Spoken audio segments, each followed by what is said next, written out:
Triani, 27 tahun, warga Jalan Slamet Riyadi, Kecamatan Ilir Timur 2 Palembang, pada Sabtu siang mendatangi ruang sentra pelayanan kepolisian terpadu SPKT Polrestabes Palembang. Dirinya hendak membuat laporan polisi karena tokonya sudah dimasuki pencuri dan kehilangan beberapa dus minuman kaleng, serta beberapa jenis ikan asin hingga kerugian korban mencapai 4 juta rupiah. Dari keterangan korban usai melapor, peristiwa pencurian itu terjadi pada Sabtu dini hari sekitar pukul 3 waktu Indonesia Barat.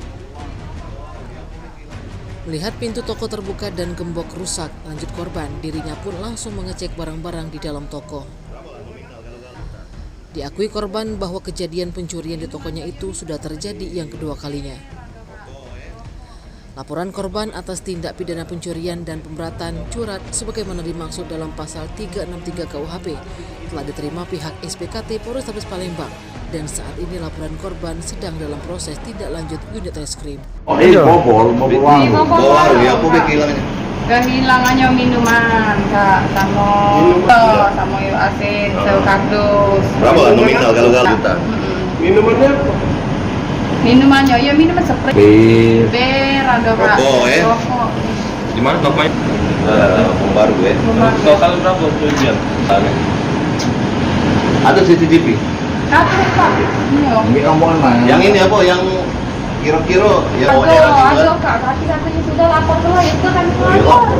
Iya. Nama ya? Nama ini kan ada kan Namaku. Iya. Apa itu? Bukan kan? Modeling masih Modeling itu kan? Iya. Oh itu di kawan. Pucuk masih. Ini dalam KPLP. Bulan di depan dulu. Jaya ini, waalaikumsalam Tantan. Kidul di mana?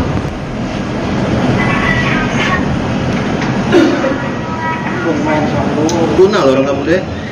Tidak Kak. Beda ya? Nah, itu laut gitu. Ditangkap di